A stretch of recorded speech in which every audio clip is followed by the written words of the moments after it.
Shalom, selamat pagi saudaraku. Kembali pagi ini kita bertemu dalam kasih dan anugerah Tuhan.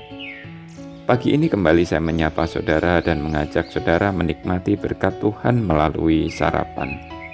Satu hati, raih harapan. Firman Tuhan adalah harapan, dan firman Tuhan pagi ini kita akan membaca dari Amsal pasal 11 ayat 24 dan 25. Ada yang menyebar harta, tetapi bertambah kaya. Ada yang menghemat secara luar biasa, namun selalu berkekurangan. Siapa banyak memberi berkat, diberi kelimpahan. Siapa memberi minum, ia sendiri akan diberi minum. Nasihat dari Amsal ini sulit untuk diterima akal. Menyebar harta, tapi bertambah kaya. Bagaimana hal itu dapat terjadi? Bukankah orang yang menyebarkan hartanya pasti akan berkurang harta tersebut? Bagaimana caranya dan dari mana diperolehnya kembali harta yang disebarkannya itu? Frase berikutnya tidak kalah anehnya. Menghemat secara luar biasa, namun selalu berkekurangan. Bukankah ada kalimat bijak yang berbunyi, hemat pangkal kaya? Dengan berhemat, seseorang akan memiliki sisa uang dari penghasilannya untuk ditabung. Dengan berhemat, logikanya seseorang akan memiliki simpanan. Baiklah, kita melihat dengan lebih teliti nasihat dari Amsal tersebut.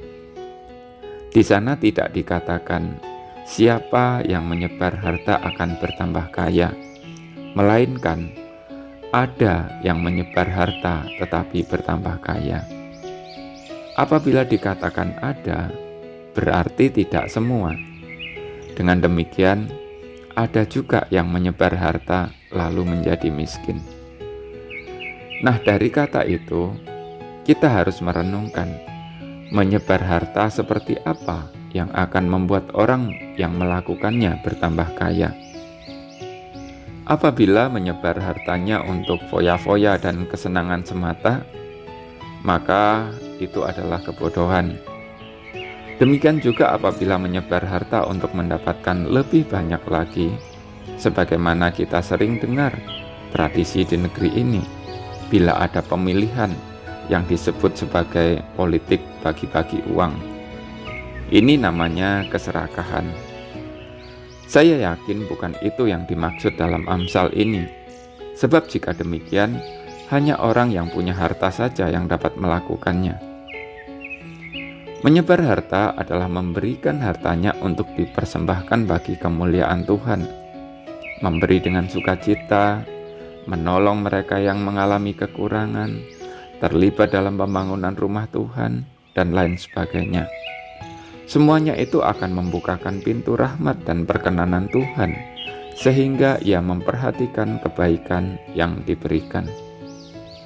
Nasihat Amsal ini sejalan apa yang disampaikan Tuhan Yesus dalam Lukas 6 ayat 38. Berilah, maka kamu akan diberi. Suatu takaran yang baik, yang dipadatkan, yang digoncang, dan yang tumpah keluar akan dicurahkan ke dalam ribaanmu. Pagi ini Tuhan menantang kita agar kita berani melakukan sesuatu dengan berkat materi yang Ia berikan. Apabila kita berani menyebarkannya dengan cara yang benar, maka firman Tuhan itu akan terjadi. Tuhanlah pemilik langit dan bumi dan segala isinya.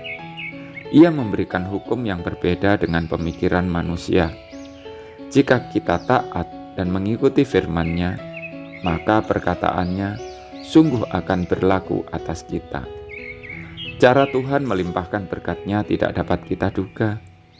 Bagian kita hanya melakukan saja, dan Tuhan akan melakukan bagiannya sebagaimana yang difirmankan-Nya. Selamat pagi saudaraku, selamat beraktivitas. Tuhan memberkati. Jangan lupa sarapan.